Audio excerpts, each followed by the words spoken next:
Welcome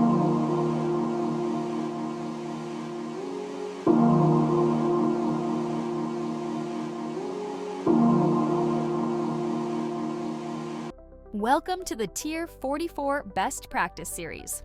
We want to start a new series of videos to introduce the best ways you can map your data center details into ServiceNow. We'll start with an overview and basic structure of ServiceNow for data center management, then expand with specific topic videos to enhance your understanding of how Tier 44 EM8 works with different ServiceNow platform capabilities. We will cover CMDB, model details, workflows, AI agents, and ServiceNow modules like HAMPro, ITSM, ITOM, and other capabilities with small videos for each topic as we go along, and we will show a lot of the capabilities as shown at Knowledge 25. Let's get started. We'll cover the basic structure and a simple, efficient way to set up your data center in ServiceNow.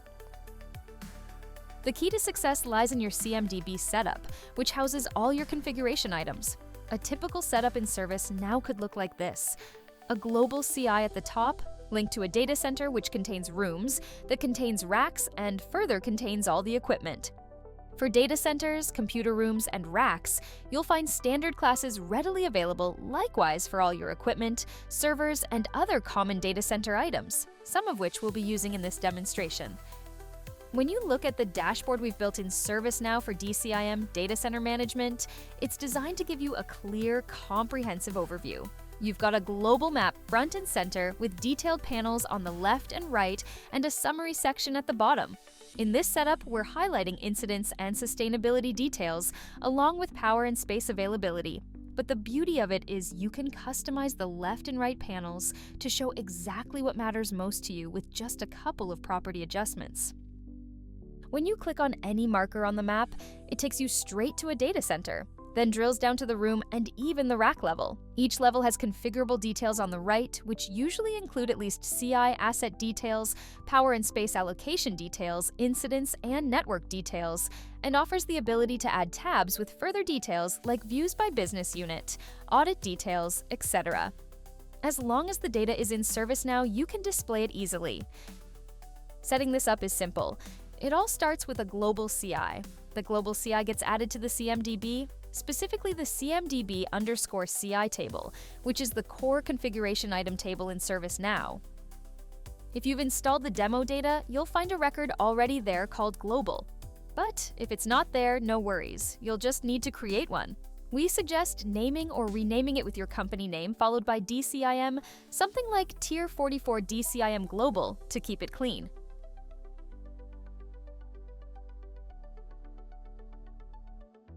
This is where it all begins, the starting point for the graphical drill down and aggregation.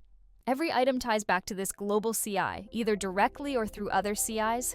To give you an idea, here's a typical dependency view as an example. This is an example of a complete hierarchy: data center, room, and rack, all linked together using a contained by relationship. Let's walk through setting this up, and you can easily replicate it in your own environment. Alright, so first, you head over to the data center table, click New, and set up your data center there. Give it a name like SAT01. Add characteristics and details. The only required fields are model ID and name. Best practice is to also specify a location for each CI. We'll add the model in the next section. Next level down is the computer room table. We go there, hit New, add the details, and submit it. I'm using SAT0101 as a prefix, indicating a floor, although we don't create a specific floor CI in this case. Remember, the only required fields are model ID and name, and best practice is to specify a location. Next, let's complete our setup by configuring CMDB_CI_rack. For racks, we combine the room name with a specific identifier like A321, indicating row A, rack 321. While some organizations prefer using grid positions instead, the important thing is to choose a naming system that is both unique and consistent across all your data centers. Once this step is complete, you will have successfully set up all 4 core CI elements in your system. Now, let's dive into the next level of detail. Things like pictures, floor plans, power characteristics, and breakout details. To get that done, we need to add a model record to each specific CI. So, Head back to CMDB_CI_Datacenter, pull up the data center we just created, and then add a model for it.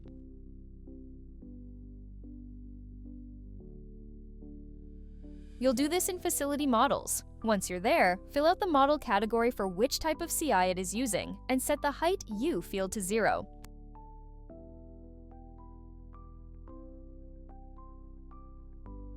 We can also add a picture using the Interface Builder. Let's take a screenshot from Google Earth, save it, and add it in.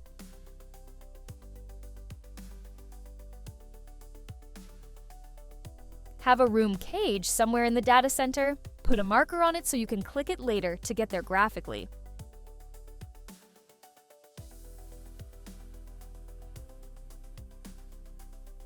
Do you have a room cage somewhere in the data center? You can add that to the room model just like we did with the data center. Follow the same process.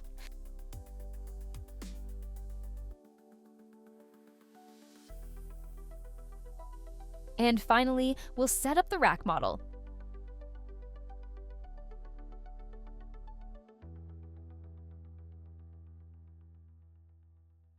Select the proper model category.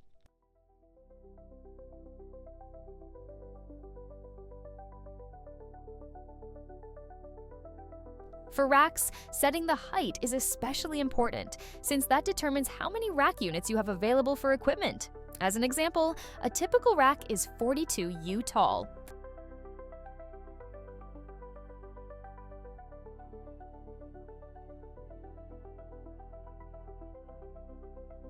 Next, we move to the room and follow a similar process by adding a model.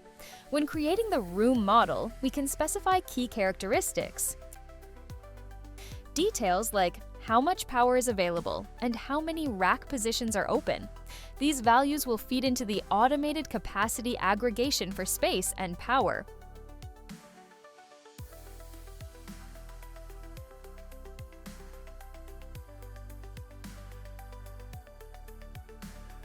Now, open the Interface Builder and add a floor plan to visually display where the racks are located within the room. For example, take a floor plan, upload it, and then create spaces for each rack.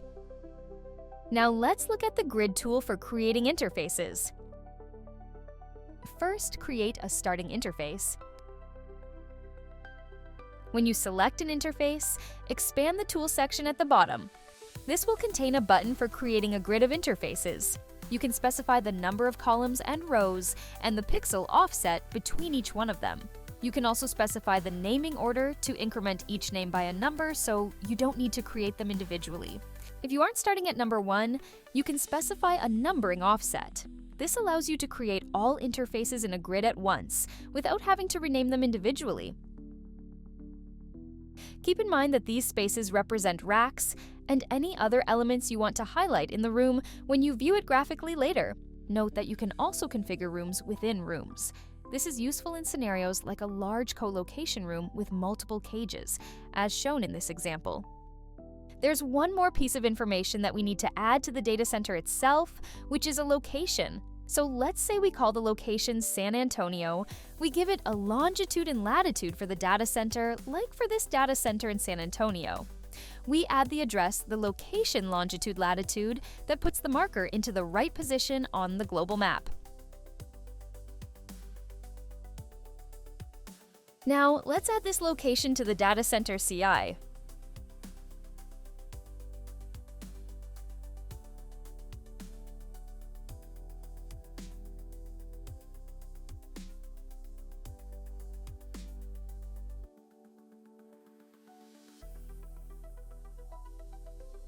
Now, the final piece we need to create is the relationship between all the CIs we've just set up. For this, we use the contains contained by relationship, starting at the global CI and working our way down. The end result will be the tree structure you see in the dependency view. Global contains the data center contains the room contains the rack, and the rack contains the hardware. Be sure to attach the interfaces to these relationships as well. This ensures the markers display correctly and capacity aggregates accurately.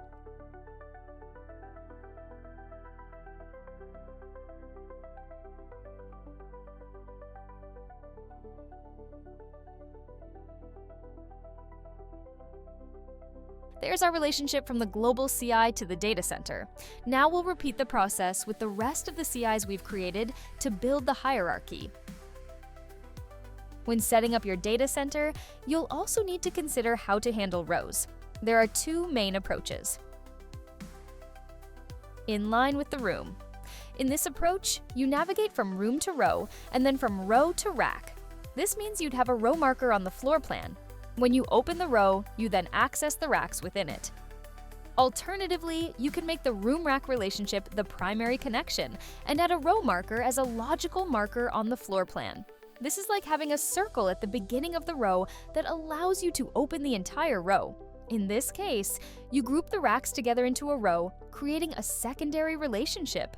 To add rows to a room with racks, use a group by relationship. Add a row marker to the room's interface and link it to a row record, a CMDB CI zone record to group racks logically. You can configure rooms or rows with this method. For other ways to link racks to rooms, like location fields or naming conventions, contact us. Everything ties back to relationships with interfaces. Now let's finish creating the relationships in the hierarchy.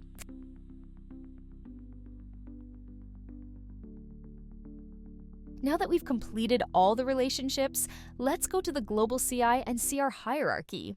Here's the completed relationship structure.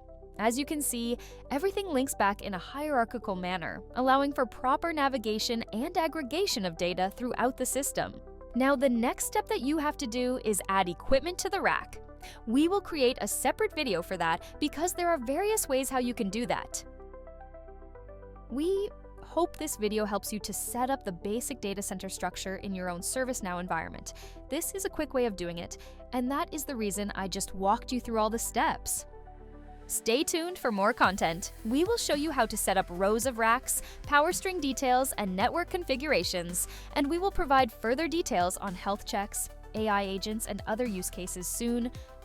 If you have any questions, put them into the comments section or contact us directly. If you like the video, hit the like button at the bottom, and please subscribe to this channel if you want to get more best practice videos like this.